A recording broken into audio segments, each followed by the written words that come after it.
Hi everyone, welcome to Lipstick on a Rig. Today we're going to be making this beanie. And this is a small adult head pattern. So if you're looking for a larger head pattern, maybe for a male or somebody just with a larger head, then please check the links in the description because I'll have that tutorial listed down there.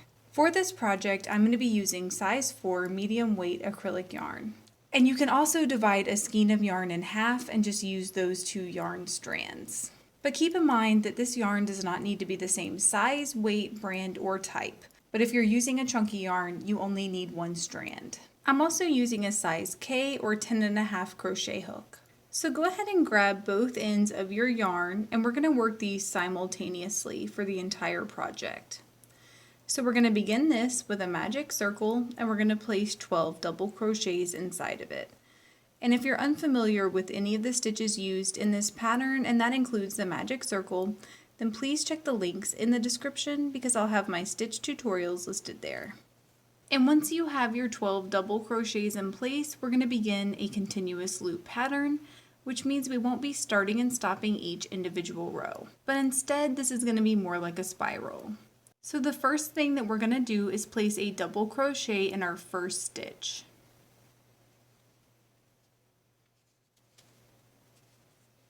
And then from here, we're going to place a front post stitch around that same stitch.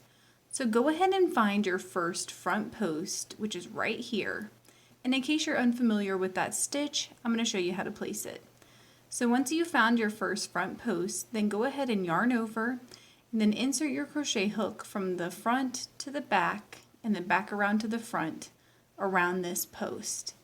Then yarn over and pull through the post, then yarn over and pull through 2 loops, and yarn over and pull through 2 more loops. And that's how you place a front post stitch. So now we're going to place 1 double crochet and 1 front post stitch in every stitch in our row. And when you get to the end of your row, you should have a total of 24 stitches. And the pattern for our next row is going to be to place 1 double crochet in the first stitch, and then when you get to your front post stitch, you're going to place a double crochet in a front post stitch.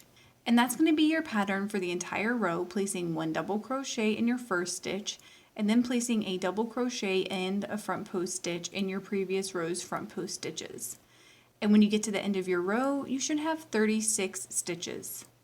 And so the pattern from here is just going to be to place 1 double crochet in each of your double crochet stitches, and then a front post stitch in each of your front post stitches.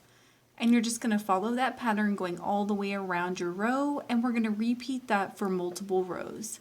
So just make sure you're not placing a double crochet in the top of your front post, otherwise you're going to continue to increase this pattern, and that's not what we want to do. So at the end of each row, you should have a total of 36 stitches. So I went ahead and placed 8 rows of following like patterns.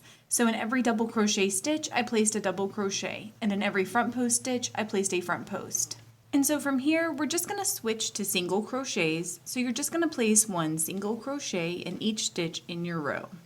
And when it comes to your front post stitches, just make sure you're placing that single crochet in the top of that stitch rather than around the post. So I went ahead and placed 6 rows of placing 1 single crochet in each stitch in my row. So from here, we're going to place 1 slip stitch in the next 10 stitches. And once you've placed your 10 slip stitches, we're going to cut and tie off our yarn. And then I like to weave my tail working in the same direction that I was crocheting for a couple of stitches, and then I like to weave it up the inside of the beanie. And you can see this is where we hid the tail. And I'm going to link to my DIY pom-pom maker in the description. It only costs $4 to make, and it makes a really nice pom-pom. And I think this hat would look really good with one. Please let me know in the comments below if you experienced any issues while you were making this, and I will do my best to help you out. If this video helped you, please give it a thumbs up and consider subscribing to my channel, Lipstick on a Rig. Thank you so much for working with me, and I hope you have a wonderful, awesome day.